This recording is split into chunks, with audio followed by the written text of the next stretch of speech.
A deadline for federal workers to quit their jobs was extended. The Chiefs are hoping to make Super Bowl history. And the world's largest iceberg is making big moves. That's some of what we'll get to on the 7 from the Washington Post. I'm Hannah Jewell. It's Friday, February 7th. Let's get you caught up with today's 7 stories. Number 1. A judge paused the Trump administration's federal worker buyout program. If you work for the government and were panicking before last night's deferred resignation deadline, you have a couple extra days to figure it out. A reminder, deferred resignation is a program from President Donald Trump and his billionaire advisor Elon Musk. It's an offer to federal workers to quit now and keep their pay through September. It's a legally dubious plan.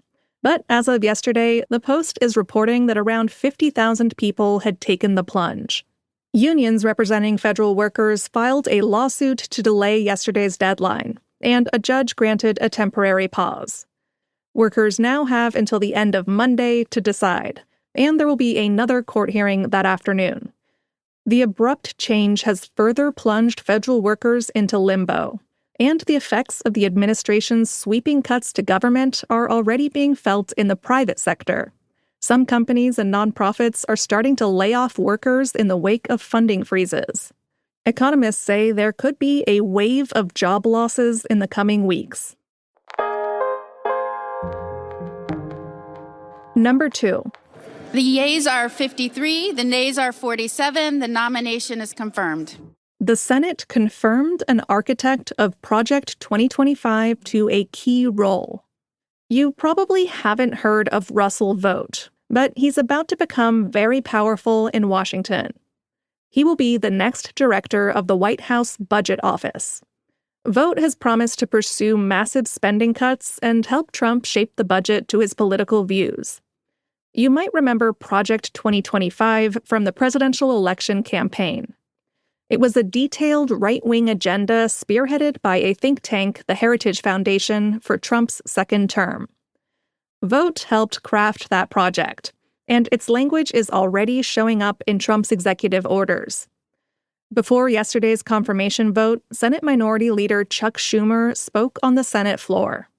If the chaos of the last 2 weeks is any indication of what's to come, Russell Vought will be a massive liability for Donald Trump, for Republicans, and worst of all, for the country. In some other administration news, the Post reported yesterday that Elon Musk's Doge Group is feeding sensitive federal data into AI to help figure out potential spending cuts.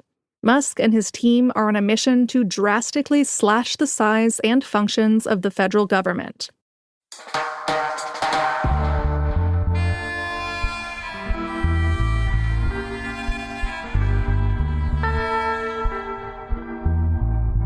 Number 3. The NCAA banned transgender athletes from women's sports. President Trump signed an executive order on Wednesday. It threatened to deny federal funding to schools that allow transgender athletes to compete in girls' and women's sports. And yesterday, the group that governs collegiate athletics revised its policies to comply with that order. The new NCAA policy limits competition in women's sports exclusively to athletes who were assigned female at birth. It's effective immediately, and it applies even to athletes who were eligible under its previous policy. That policy aligned with each individual sport's national or international governing body. The new rules target just a handful of students out of more than 500,000 athletes competing at the college level.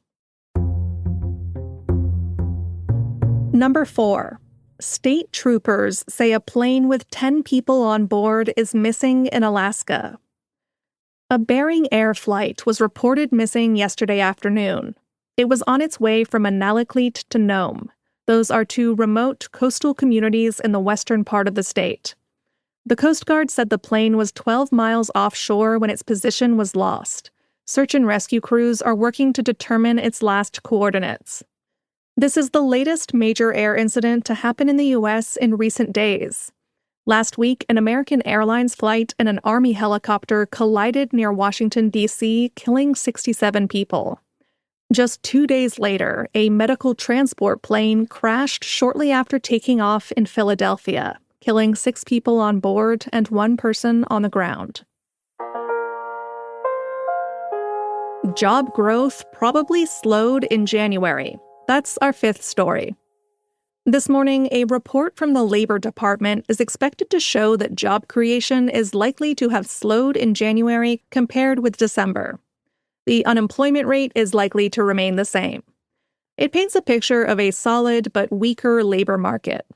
Some possible reasons for the trend include disruptions related to the Los Angeles fires and severe winter storms.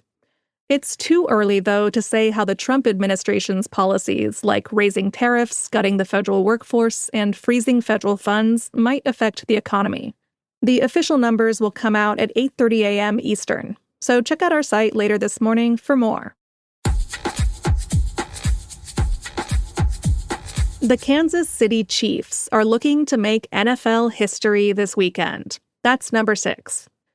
Super Bowl 59 is this Sunday in New Orleans. There's a lot at stake for the Chiefs. They're seeking to become the first team in NFL history to win 3 consecutive Super Bowl titles. Quarterback Patrick Mahomes is a 3-time Super Bowl MVP. He spoke to reporters this week in New Orleans. We're just going to go out there and lay it all on the line. I mean, we've worked so hard to be in this game, and I'm proud of my teammates. We're 1 win away from going out and completing history, so I'm excited for it. Standing in the Chiefs' way are Saquon Barkley and the Philadelphia Eagles. The game is a rematch of Super Bowl 57, which Kansas City won 38-35. This time around, there will be some big names in the stands. Taylor Swift will be cheering on the Chiefs and her boyfriend Travis Kelce. Trump is making history too. He'll be the first sitting president to attend the Super Bowl. 7-time Super Bowl winner Tom Brady will call the game for Fox. And rapper Kendrick Lamar will perform at halftime. The game kicks off at 6:30 p.m. Eastern. And at number 7. The world's largest iceberg is on the move again. A few months ago, I told you about A23a. It's an iceberg about the size of Rhode Island, and it weighs nearly 1 trillion tons. And for 8 months, it was trapped in an ocean vortex which made it spin around and around like a top. Well, I have an exciting update for all superfans of A23a. The iceberg has broken free from its watery prison. It's currently drifting at a gentle speed of about 1 kilometer per hour in the Southern Ocean. And it could be on a very slow collision course with the island of South Georgia.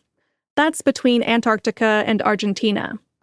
If it does hit the island, it could cause problems for the local seals and penguins. But experts think that A23a will encounter warmer water along the way. That could break it up into smaller icebergs and eventually melt it.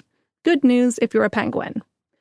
Whatever happens, I promise to keep you updated on the next era of A23a's eventful life. That's the show for this week. Thanks for listening. And congratulations to Victoria for beating my Ridges score by 1 point to hit level 210. That's very infuriating, and I'll be fighting back this weekend. If you haven't played this game yet, search Ridges with a W. The assistant producer of The 7 is Taylor White. The staff writers are Jamie Ross and yours truly. John Taylor is our editor. Additional editing by Christina Quinn. Copy editing is by Melissa No and Thomas Haliba.